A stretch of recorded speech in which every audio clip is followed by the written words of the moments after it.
A map showing European populations in 1789, or more importantly, just before the French Revolution, which was obviously going to cause a lot of chaos, especially when this guy was going to take power. So France was at a pretty strong 27 million, which was actually the highest population in the entire continent, even more so than some of the really big places like the Russian Empire and the Ottoman Empire. That's crazy. Of course, the events that were about to proceed in France would pretty much change everything. Interesting that the British only had about half of that population. I always love to see how old maps decide to tackle the HRE. This one uses an interesting method. I mean, you can't expect them to always be this detailed. There was only about 1.7 million living in the Dutch Republic. Meanwhile, look at how much they ended up colonizing. That's insane. What might be even crazier is that even less people were living in Denmark and Norway at the time. Meanwhile, they had so much land. Sweden also had a lot of land because they were controlling Finland, 2.7 million people. This was, of course, before Italian unification, so the boot is kind of messy. And that Habsburg Austrian monarchy was quite the beefy boy at this time, although it is including the other Habsburg regions of Europe. What's really crazy to think is France has only barely doubled their population in the last 250 years. Considering all the chaos that we mentioned, as well as the world wars, maybe that shouldn't be too surprising. The Dutch had to go through all that though, and they have a population times 10 of this. They just kept growing and growing and growing. This is what was known as the Atlantic Wall back in 1944. You might notice Germany, the lowlands, and France are all colored the same color. That is because this is all German occupied territory. We are deep into World War II by this point in this year. Funny enough, this is a very specific date, one day exactly before D-Day. This is the exact reason why they had built that whole Atlantic Wall thing in the first place. So every yellow dot represents a strong point, and every yellow dot with red bumps around it represents a fortress. Needless to say, the Germans were obviously most concerned about the point where the UK is closest to France. It seems like a pretty natural place to lead an invasion. But these strong points and fortresses do not stop there. They wrap up all the way through the North Sea, even in Norway. I mean, the Germans had years to prepare for this moment, so it's not surprising they knew the Allies would eventually try to take back occupied France. So if you're looking at this map from the position of the Allies, you have a very important choice to make. Where exactly do you put the largest amphibious invasion of all time? Obviously, they chose to do it in Normandy, but I guess there could have been some other options. Doesn't really look like the state of Brittany has a whole lot of fortresses around it. You know, interestingly, the first thing I thought of when looking at this map is this is exactly why Germany didn't want Spain in the Axis. I mean, over the course of years, there were times where they might have wanted Spain in the Axis, but this would be a pretty big problem if they did join. This would be hundreds more additional kilometers they'd have to protect, because if you're the Allies, that does look like a juicy jumping off point to start your amphibious invasion. Might be a little far south, but you know, they were already in Italy at the time. They can both meet up in France. On another note, it's interesting that the No-No Germans were building so many strong points as far up as Norway. Meanwhile, there does seem to be some pretty obvious pockets for the British to want to invade across the English Channel through. I mean, I think the Germans knew that they were kind of weak here in Normandy, but I don't know, you think they'd slap at least one more little yellow dot here, right? Italian and German surnames in South America. What an interesting post to do back to back, am I right? So if you follow the meme sphere, this should be completely unsurprising. There are a lot of Italian surnames in Argentina. Spanish is just basically spoken with this hand gesture all the time. There's actually a considerable amount here in Uruguay as well, though. When it comes to the German surnames, though, there seems to be even more in the southern part of Brazil, although Buenos Aires does have a lot of them. Meanwhile, none are in Uruguay. There must be some very interesting reason for that. Kind of feels like there are more German surnames here in this city than actually in Buenos Aires. That's also pretty fascinating. The Italians are just obviously a lot more spread out throughout the continent. Meanwhile, the Germans were very specific with the spots they were going, although it feels like almost none of the Italians went to Chile for some reason. The worldwide number of golf courses. This is the number of golf courses per 100,000 people. Obviously, the US is up there, but the US is not actually number one. They are ahead of Japan, South Korea, and Taiwan, although they also have a lot. Remember, this map is going on a per capita basis, so even though the US does technically have the most golf courses in the world, we have a lot of population too. There's such a crazy drop off though, from 16,000 to 3,000. Japan at number 2, 3,000 for the UK as well. Canada is actually second on this list by golf courses per 100,000 people, and you could really just see how spread out they really are. It honestly seems like it'd be just way too cold to have a golf course this high up, but I guess not. I thought that's why we smashed most of our golf courses all in Florida. There are a lot of golf courses in Europe, but I don't think they're quite as big of fans. Well, the UK likes it, and actually so does Ireland. New Zealand is actually third on a per capita basis. I think the thing about golf courses is it really attracts a lot more additional tourism, so it explains why some of these smaller places have a lot of them. But incredibly incredibly, the top country on this list, the #1 nation, is actually Iceland. There might only be 15 18-hole golf courses. They also have like a lot more 9-hole golf courses. But this little volcano island doesn't even have 500,000 people living in it. For that, they're being thrown up way higher up on the list. One thing's for sure, these have got to be some of the most beautiful golf courses in the world. Like, wow. You do have to try to avoid freezing to death though. Facebook makes more revenue per user than Netflix does, which is insane to me since Netflix uses a subscriber-based model. They charge you on a monthly basis. Like, how is Netflix getting beaten out here? I guess for one thing, it's just got to be sheer numbers. Facebook has a total of almost 3 billion users. But you know what? That doesn't even explain this chart because this is on a per user basis. Facebook is just finding more ways to make money off every user through advertisers. So that 3 billion users is just bringing up their profit even higher since supposedly they're making $207 per year off each one. I'm sure there's a huge country by country basis to this though. Yeah, we're specifically talking about the US and Canada. This explains why Facebook just gets so much data off of you because they really just making that money. Don't forget, this is after several price hikes from Netflix. I mean, just for standard, it's $15.50 now per month. I don't know where I heard this from, but if the product you're using is free, that means you are actually the product. The top countries for Chinese exports. Chinese merchandise exports increased from 266 billion to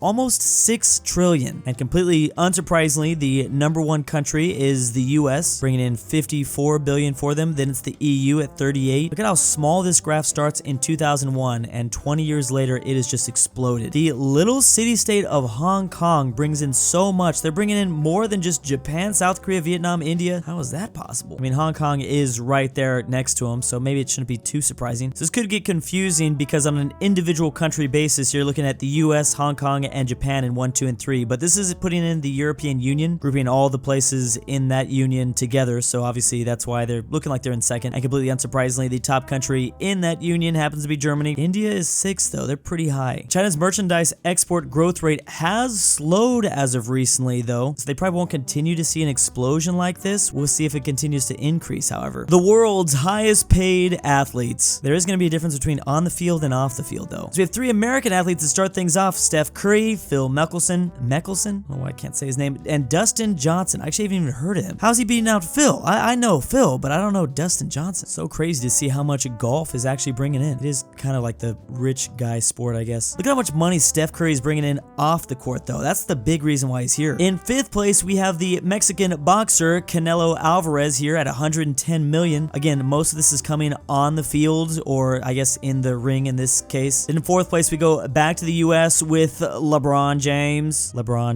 I've never said his name regularly after that one Vine drop. Again, just like Steph, he is making a ton of money off the court. But in the top 3 positions, we have football players or soccer players. In France, we have Mbappe, then Lionel Messi, then Ronaldo. Unsurprising. These names are all super fresh since the World Cup just ended not that long ago. What's interesting though is Mbappe, who's in 3rd, is getting tons of money just for being on the field. Meanwhile, Messi and Ronaldo pulling in a ton of stuff off the field, which explains why I didn't know who Mbappe was until I started watching the World Cup. Of course, knew who Ronaldo and Messi were. Seems like some of these guys that are getting paid the big bucks on the field should try to do more off the field stuff, although it probably isn't just that easy. Where lane splitting is legal in the US. That is when motorcyclists go in between lanes, usually through the dash lines. And there's actually only one state this is legal, and that is in California, which explains why whenever I have someone come from outside of California and they see this for the first time, they're always really surprised. Considering the amount of traffic we have here, I'm not surprised this is legal. We kind of don't have a choice. Just get the cars off the road. What's interesting though is that lane splitting is being considered in places like Texas, Missouri, Virginia, Maryland, probably also places that are dealing with insane amounts of traffic as well. You do have states like Montana, Utah, and Hawaii where lane filtering is legal. That's when on the road you're forced to stop. The motorcyclists can then lane split so they can go up in the front. They just can't continue to split the lanes as they go forward. They got to try to get back over eventually. One thing's for sure, if you're driving a car in California, always be listening. Got to keep an eye on this. The US's plan to create an alternative to the Suez Canal, 1963. I mean, this does seem like a pretty obvious alternative if you have to do it, but I can also see why they obviously built it here to start. I mean, this is a lot shorter than this. And in literally the most American fashion ever, they planned on using 520 nuclear bomb blasts in a way to create this alternative Canal. Why am I not surprised? And there really is quite the length distance. The Suez Canal is about 190 kilometers long. Meanwhile, the Israeli alternative would have been about 257 kilometers long. I guess that's why they thought they'd just use the nukes. You know, that alternative canal really would have been of use back in 2022 when this thing got stuck in the Suez. We could have just gone around it and used the nuclear waters canal instead. Of course, once you go down the path of producing extra canals using nuclear blasts, you have to obviously assume the Suez is not going to be the only one. They thought about doing the same thing through Nicaragua to bypass the Panama. This surprisingly wouldn't really be that much longer than the proposed Israel Canal either. Still, it seems like a whole lot of work for kind of no reason. And big thanks to my patrons. I am the Kidnapper, and I've moved Drew to a Patagonian Australia village. is real. Drew's I'm not a paid Argentinian actor. The grandpa. slow, depressing Drew Portugal Durnil collapse. is Colorblind. Carmel Bryton Is, Saida, The Nargin, GoodOldRyah, Archaeology, Phresh, Traven, I've almost managed to escape the imposter, RyeThePie, KirinoIsBestGirl, The GreatRalphy, Polish-Lithuanian Why.did.the.real.Drew.pay.his.imposter, ZaneyBoi, $20.